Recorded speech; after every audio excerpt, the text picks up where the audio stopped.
de la unión fármaco-receptor y que mueven efectores y mueven segundos mensajeros. ¿Listo? Los efectores más caracterizados son la adenosina, la fosfolipasa C, la fosfoliesterasa, quizás la guanidinosintrasa. Entonces, lo que nosotros tratamos de entender mejor es de que cuando hay una activación de un receptor tipo proteína G, existe un complejo mecanismo que se activa dentro de la célula, y estos son los efectores y estos mueven segundos mensajeros, ¿ya? Entonces, las curvas dosis de respuesta graduales y cuartales nos tratan de mostrar la interacción en general, la interacción de lo que es dosis-respuesta en pacientes y dosis-respuesta en poblaciones, ¿ya? Y un receptor ahorrado es un receptor que no necesita ser ocupado, pero está disponible. Por eso es de que a veces la intensidad del efecto es mayor con pequeñas dosis de algún fármaco versus o comparándolo con otro agonista que tiene el mismo mecanismo de acción, ¿ya? A veces se explica esto porque hay un receptor ahorrado, ¿no es cierto?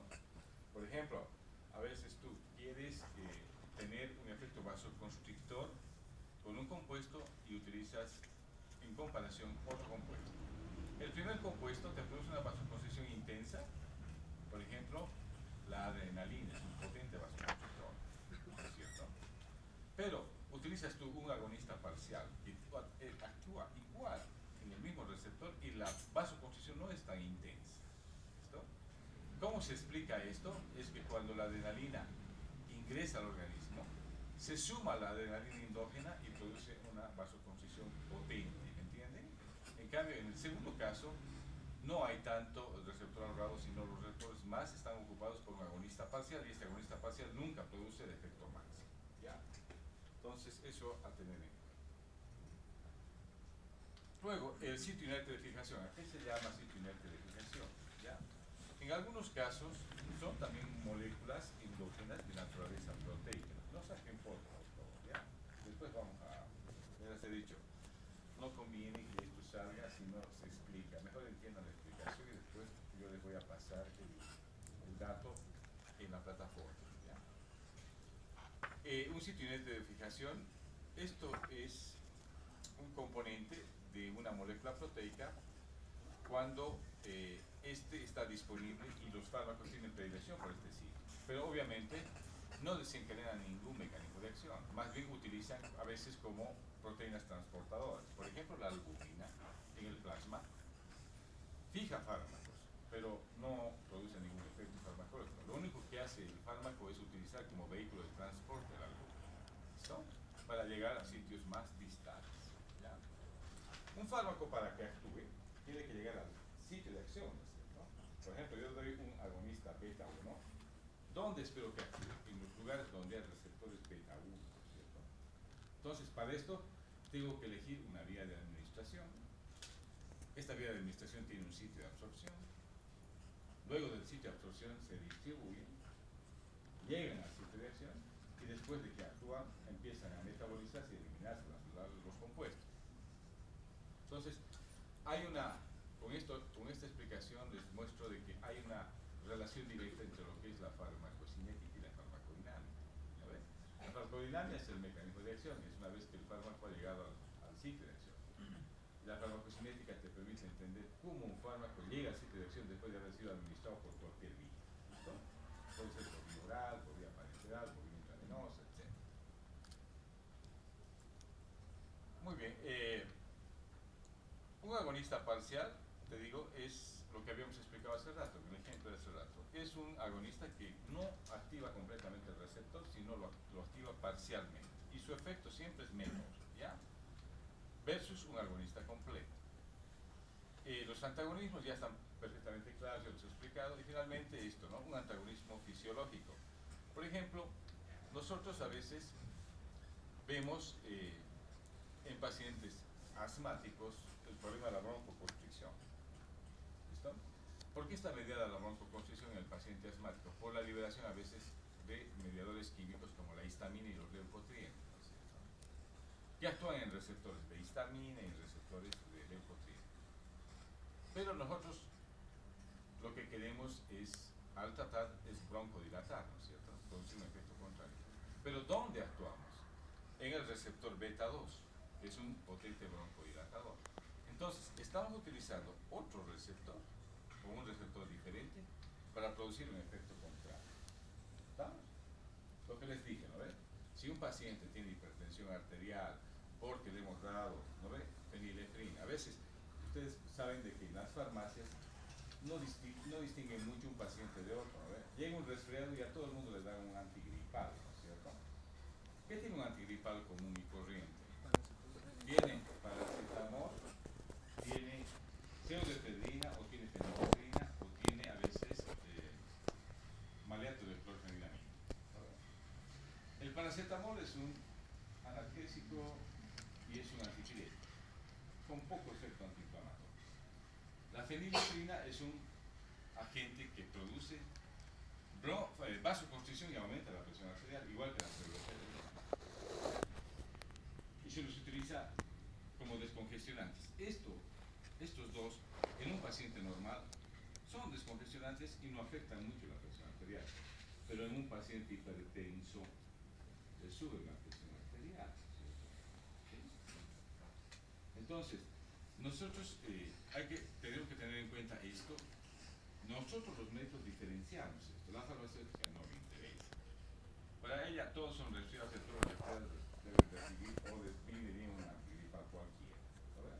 Entonces, el hipertenso a veces sale con un buen antigripal, pero con una potencial crisis hipertensiva en el bolsillo cuando se va a la farmacia. Entonces, este efecto alfa es un agente presor, es decir, sube la presión. Nosotros queremos vasodilatar, podemos utilizar un mecanismo de acción distinto, un receptor distinto, por ejemplo, el receptor beta. Le damos un antagonista beta 1 y podemos bajar la presión arterial, ¿no es cierto? Entonces, el propranolol puede ser un buen agente que neutralice los efectos presores de un agente que actúa en otro receptor y que aumenta la presión arterial. ¿Ya? Esto vamos a ir viendo a lo largo de farmacología clínica. Los agonistas y los antagonistas son fármacos que tienen uso clínico, dependiendo del receptor donde actúen y dependiendo de la patología que estén tratando. ¿Ya? Eso es. El antagonismo fisiológico es algo que se utiliza también. ¿Ya? Es útil en clínica, en terapia. El antagonista químico también es una forma, digamos, de acción de fármacos a través de la cual nosotros neutralizamos la acción de otro, ¿no es cierto? Pero este antagonismo químico no se da a nivel de ningún receptor, es decir, se da únicamente entre fármaco y fármaco. ¿Listo? Hemos dicho, ¿no es cierto? Por ejemplo, la pralidoxima, cuando hay intoxicación por órganos fosforados, hemos dicho, los órganos fosforados son compuestos que producen una inhibición de la acetilcolinesterasa, ¿no es cierto? ¿Sí? Por lo tanto, si nosotros damos pralidoxima, esta tiene afinidad por el fósforo de estos compuestos y los neutraliza, es decir, evita esta toxicidad se produce. ¿Ya? Es otro mecanismo de acción que utilizamos, ¿no? Sobre todo cuando vemos efectos tóxicos y se nos fue la mano con la dosis o el paciente tiene una respuesta inusual. ¿Estamos? Entonces, un fármaco, desde el punto de vista farmacodinámico, tiene diferentes potencias y diferentes eficacias, ¿no es cierto? Es decir, hay muchos fármacos con diferentes eficacias y potencias, ¿ya? Y estos conceptos tienen que quedar bien claros a la hora de utilizar, ¿verdad? A veces un fármaco es conveniente en las urgencias utilizar un fármaco potente, sí, esa sería la mejor ventaja, digamos. Pero al mismo tiempo, cuando hablamos de eficacia, si es potente y eficaz, mejor todavía. Pero a veces esto no va de la mano, ¿no ven? ¿A qué se refiere la potencia? La potencia se refiere a la dosis o concentración necesaria para producir un efecto determinado, ¿ya? ¿Y qué se refiere a la eficacia? Es el efecto máximo que puede producir a cualquier dosis. ¿Estamos? Entonces, estos conceptos tienen que quedar bien claritos. Y finalmente esto, es importante hablar de este índice terapéutico y de lo que se llama la ventana terapéutica. Estas son medidas de seguridad. Un fármaco, mientras mayor sea su índice terapéutico o mayor sea su ventana terapéutica, tiene menos posibilidad de producir toxicidad con variaciones de dosis. ¿Ya? Entonces, nosotros preferimos utilizar este tipo de compuestos con un índice terapéutico o con un margen terapéutico alto, ¿me entienden? Hay a veces la necesidad de utilizar fármacos que tienen una ventana terapéutica o índice terapéutico estrecho. Por ejemplo, en casos del dolor agudo, cuando hay dolor agudo intenso, es necesario utilizar los opioides, ¿no es cierto?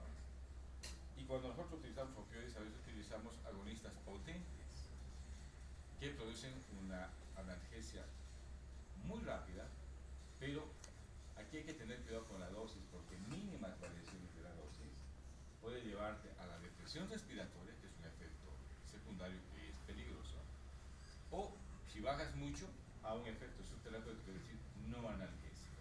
¿Me entienden? El paciente presenta dolor. Pero por su efecto benéfico son útiles y necesarios. O sea, es lo más importante y son útiles en clínica utilizarlos. ¿Ya? Aún así, tengo una ventana terapéutica. Ahora, hay otros compuestos que tienen una ventana terapéutica mucho mayor, un índice terapéutico mucho más alto, pero a veces no tienen la misma eficacia en cuanto al manejo del dolor. ¿Entiendes? Entonces, la mayor parte de los fármacos que se utilizan felizmente tienen una ventana terapéutica más o menos amplia, no son tan inseguros, o sea, nos permiten hacer variaciones de dosis, por las características del paciente mismo, ¿vale? Que a veces toma, a veces deja de tomar, ¿no es cierto? O se atrasa en la toma, no se rige a un esquema de dosificación adecuado. O porque nosotros también queremos, yo por ejemplo a veces cuando utilizo otro compuesto como, pónganse el ketorolaco, que es un AINE, un antiinflamatorio no esteroideo que tiene un efecto antianalgésico también potente. Entonces, a veces utilizo 30 miligramos de dosis inicial para controlar el dolor postoperatorio. En algunos pacientes es eficaz esta dosis, pero en algunos pacientes que tienen mayor sensibilidad no es eficaz. Entonces, en estos utilizo a veces un bolo de 60 miligramos, ¿me entienden? He ido de 30 a 60, sin gran peligro de toxicidad, ¿me entienden?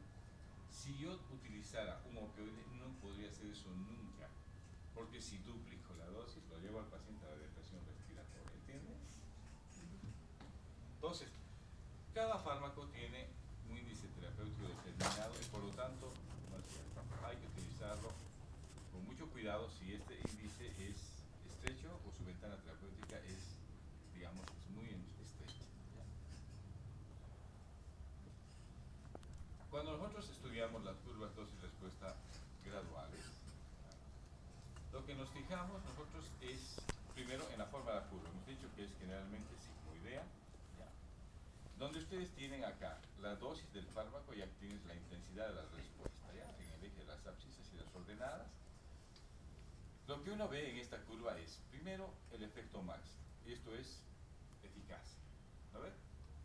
Lo que uno ve en este fármaco es la dosis a la que produce un efecto determinado. Esto es potencia. ¿Listo? Y lo que uno analiza también es la pendiente y este puntito que es la variabilidad biológica, es decir, el porcentaje de sujetos que responden a un efecto determinado. ¿Ya? Entonces, estos son los 4 parámetros que uno se fija cuando analiza una curva gradual dosis-respuesta. ¿Está claro? Esto voy a preguntar en el examen, ¿ya? No les voy a poner ninguna curva, pero sí les voy a preguntar el significado. ¿Estamos? Ahora, aquí están las diferentes equivalencias en cuanto a definición de potencia, pendiente, eficacia máxima.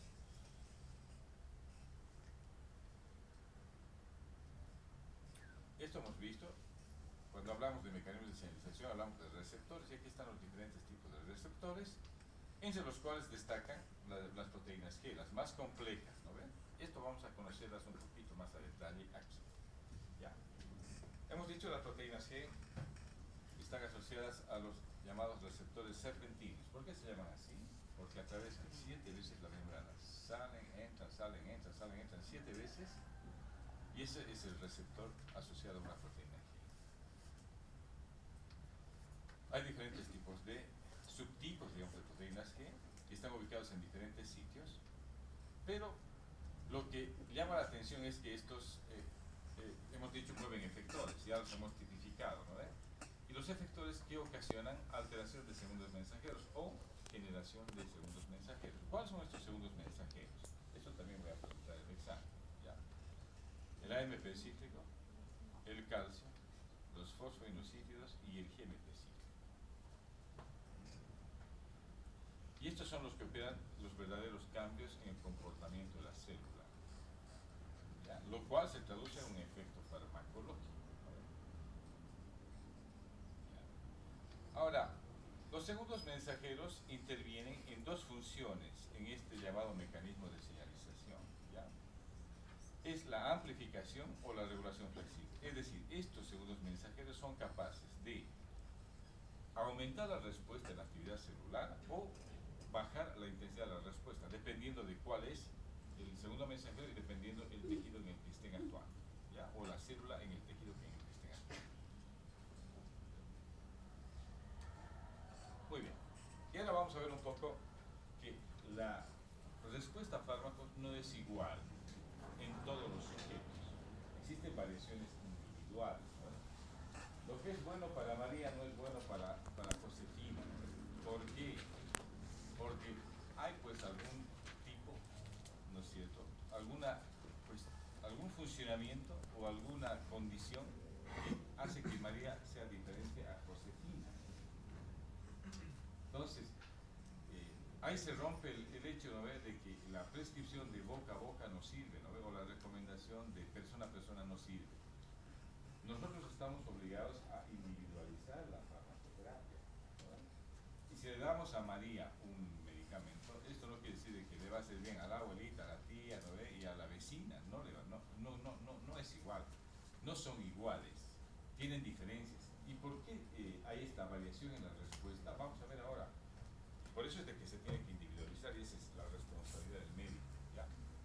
Entonces la capacidad de respuesta no es igual en un paciente en comparación a otro, ¿ya? Existen diferentes tipos de respuesta, ¿ya? Una de ellas, por ejemplo, es la respuesta idiosincrática. Esta es una respuesta inusual que se puede explicar desde el punto de vista genético. A veces los pacientes le das una dosis y produce una respuesta exagerada, o le das esa misma dosis a otro y no produce más que una pequeña respuesta. ¿A qué se debe esto?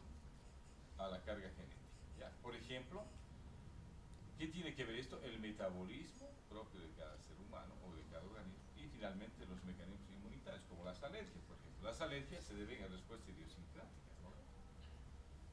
¿Algunos de ustedes es alérgico a algún medicamento? Por ejemplo, a ver, la pregunta es una pregunta. Penicilina. A la penicilina, ¿no es cierto? Eso es idiosincrático. Entonces, para ti, prohibido penicilina, pero para tu vecino sí se le puede dar penicilina, ¿no es cierto? Entonces, hay que individualizar la farmacoterapia. Luego, hay otra realidad, que los pacientes pueden ser hiporreactivos o hiperreactivos, ¿ya? Es decir, la intensidad de efecto es mayor en algunos y menor en otros. ¿Por qué se debe esto? Porque hay también diferencias individuales en cuanto a receptores, genes, metabolismo, etcétera, etcétera. Dos cosas que sí hay que tener en cuenta. Uno es la tolerancia. Y esto se ve con algunas terapias a largo plazo, ¿ya? Dice, capacidad de respuesta disminuida como consecuencia de la continua administración del fármaco. Esto se ve en pacientes que tienen cáncer y son tratados por dolor crónico, ¿no es cierto? A cada vez es necesario aumentar la dosis para producir el mismo efecto. ¿Qué se está produciendo? Tolerancia, ¿ya? Y a veces hay que migrar de un opioide a otro opioide para que esos receptores recuperen un poco su sensibilidad y de nuevo sean sensibles al fármaco anterior, ¿entienden? Entonces, esto se ve en terapias a largo plazo y cuando se utiliza por largo tiempo fármacos, sobre todo para el dolor. Ahí está el mejor ejemplo, digamos, de esta variación. Otro significado tiene la taquifilaxia, y es capacidad de respuesta disminuida después de la primera administración del fármaco. O sea, inexplicablemente, el paciente no responde a la dosis adecuada o dosis estándar de un fármaco que produciría analgesia, ejemplo. Entonces, en estos que tienen taquifilaxia a veces hay que utilizar mayor dosis o en algunos casos hay que utilizar otro fármaco. ¿Estamos? Entonces, el médico, ante esta variabilidad, tiene que ajustar la dosis o seleccionar fármacos en función de la respuesta. ¿Ya? Entonces, ¿qué variables influyen en la capacidad de respuesta? Esto también es interesante.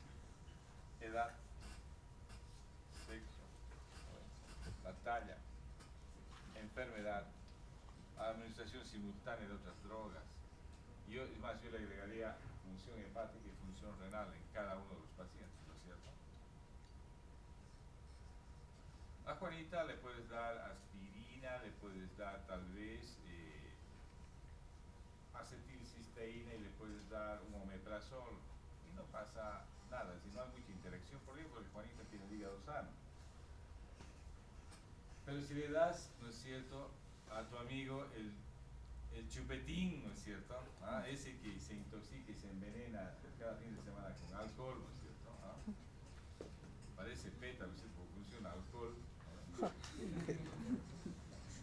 A ese le das las tres cosas y de repente aparece amarillo y intoxicado, ¿no? Ese tiene la capacidad hepática muy disminuida, ¿me entienden? Por la constante exposición a veces a compuestos como el alcohol, que demanda un trabajo hepático adicional, ¿no? Es una sobrecarga muy, muy importante para el hígado. Entonces, eso es lo que quiero que consideren, que cada terapéutica tiene que ser individualizada y cada paciente responde de una manera diferente, dependiendo de estas variables. ¿Ya?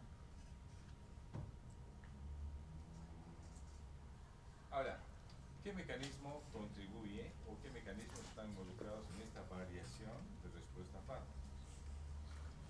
Primero, uno, todo proceso o situación que cambie la concentración del fármaco que llega al receptor.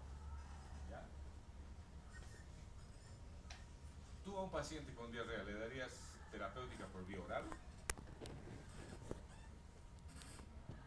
No, ¿no ves? ¿Por qué?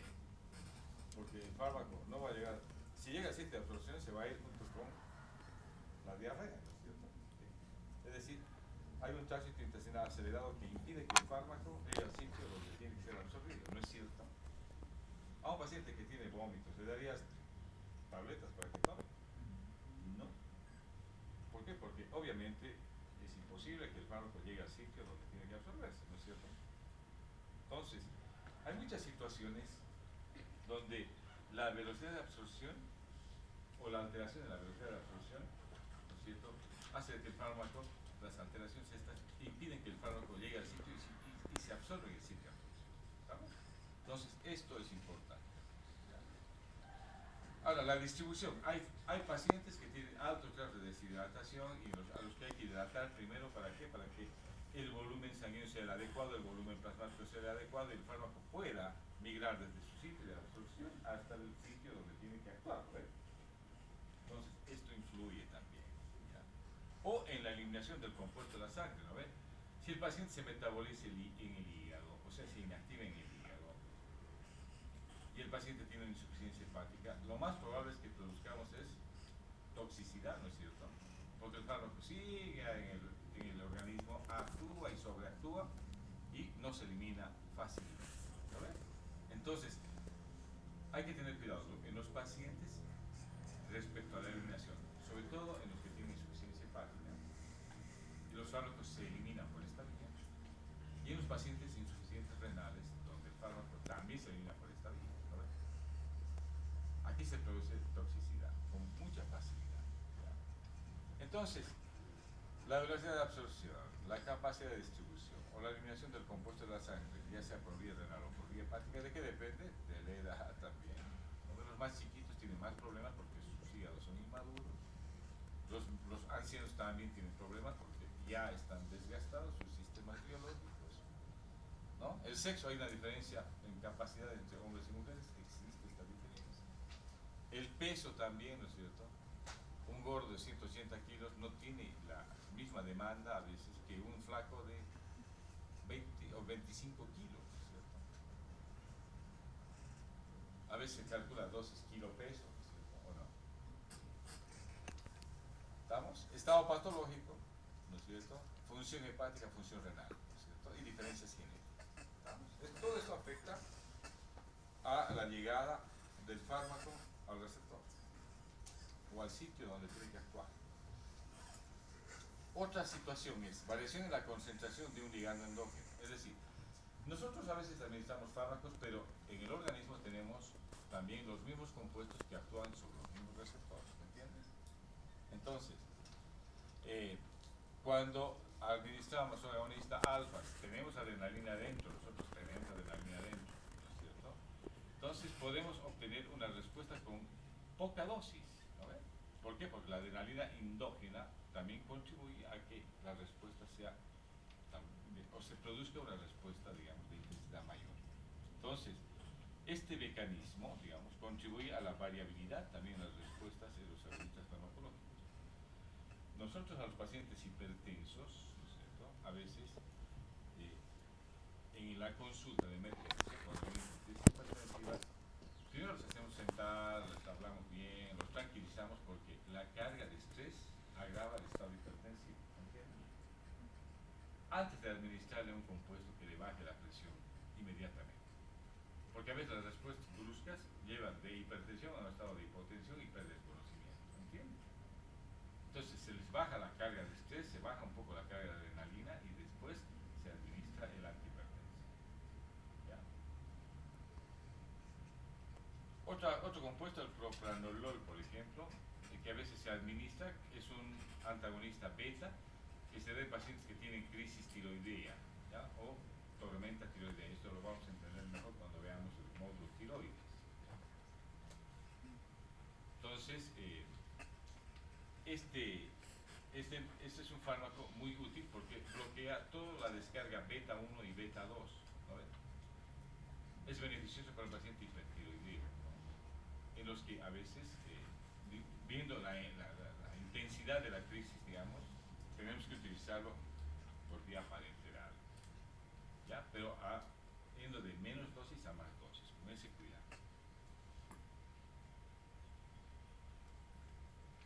Otra situación que puede llevarte a una variabilidad es el cambio en número y función de los receptores.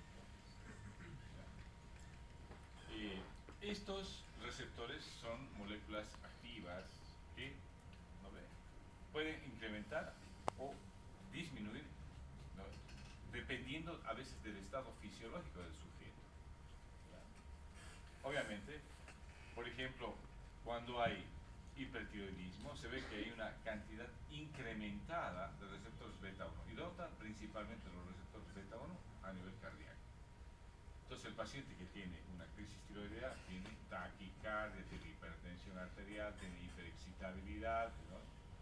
¿Por qué? Porque estos receptores están incrementados. Entonces, las situaciones de disturbios o enfermedades pueden llevarte a una variación en el número y en la función de los receptores, ¿ya?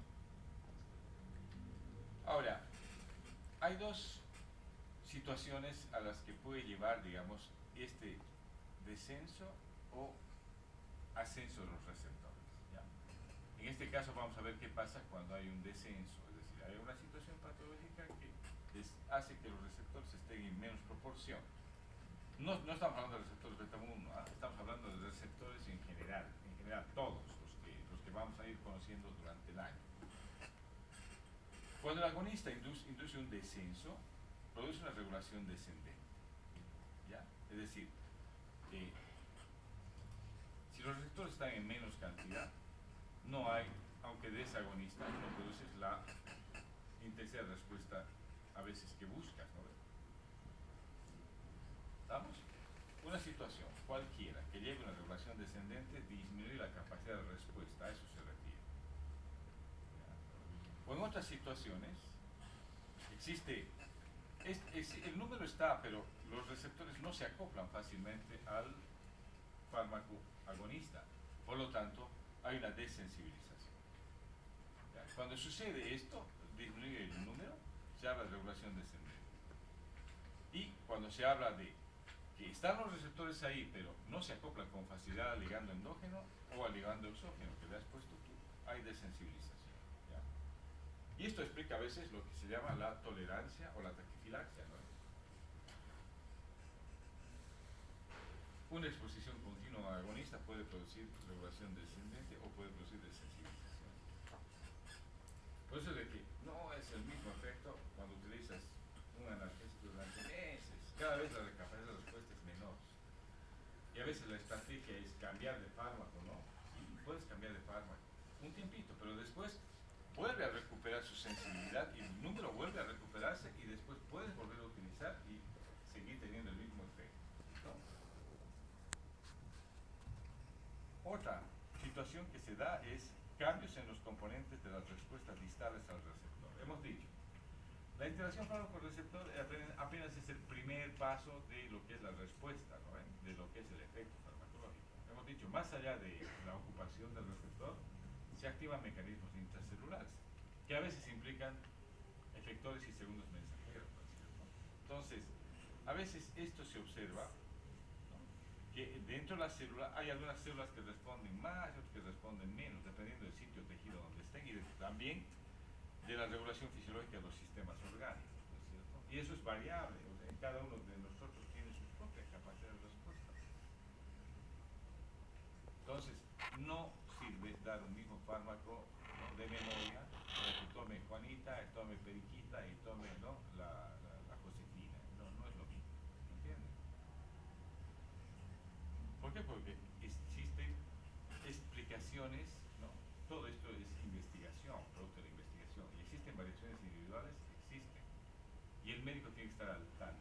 Por eso, el único que puede prescribir fármacos es el médico, no hay otro profesional encargado. Se habla de selectividad clínica, ¿no es cierto? Nosotros en las terapias, ¿qué es lo que queremos?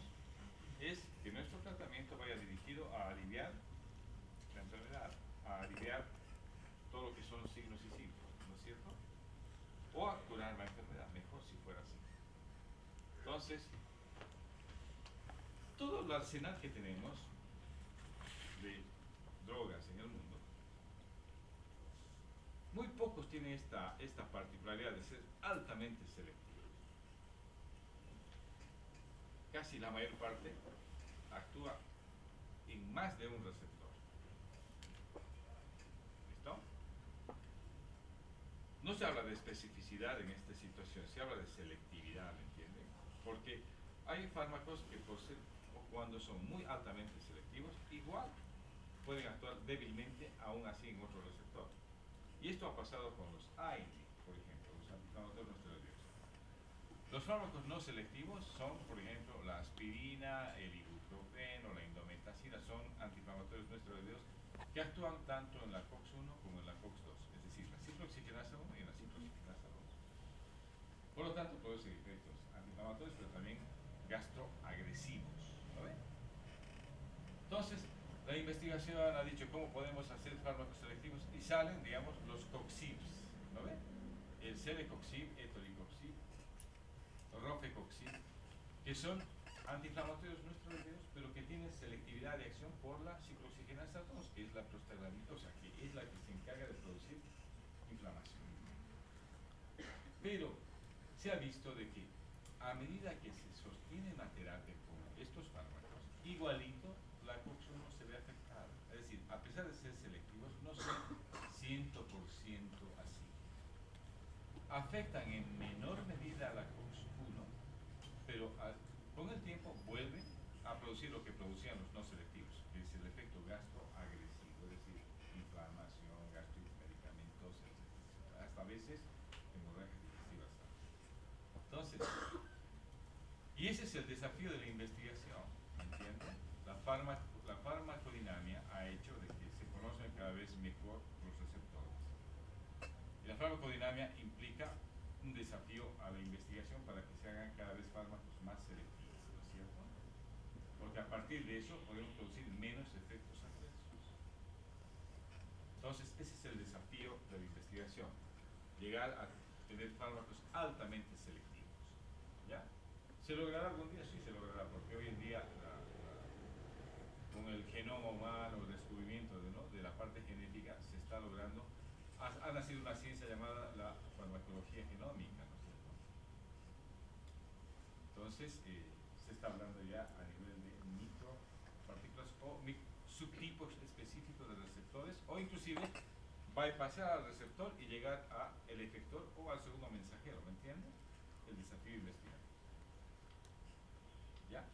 Ahora, hay efectos benéficos o tóxicos que están mediados por el mismo receptor. Esto hay que entenderlo también. ¿Ya? ¿Cómo es que tú das un fármaco y a través del mismo efecto farmacológico la actividad extensiva de este puede producirte un efecto adverso? Esto se da, por ejemplo, con los anticoagulantes. Tú das un anticoagulante para evitar la coagulación, pero ¿cuál sería el efecto tóxico mediado por el mismo mecanismo de acción? La hemorragia, ¿no ven? Tú estás buscando anticoagular, no producir hemorragia, ¿no? Entonces, a veces esto se produce porque el efecto benéfico tóxico es dosis dependiente. A una dosis el efecto es benéfico, pero otra dosis por ahí es tóxico. Entonces hay que tener en cuenta esto. Y está mediado por el mismo receptor. ¿Ya? O por ejemplo, le das insulina a un paciente diabético tipo 1 y le produces hipoglicemia. ¿Estás buscando hipoglicemia o estás buscando normalizar la glucosa? Normalizar la glucosa. Pero por el mismo mecanismo de acción, tú lo llevas a la hipoglicemia. Es por eso que a veces a los diabéticos tipo 1 se les dice, oiga, usted se pone insulina, sí, póngase la insulina cuando el desayuno esté servido, no antes. Porque si no, ¿cómo puede compensar una hipoglicemia si no tiene al alcance glucosa? Y a veces los recogen inconscientes, ¿no? Y eso es altamente peligroso, porque no llegan a ingerir glucosa para evitar el efecto hipoglicemiante de la insulina o de la insulinoterapia.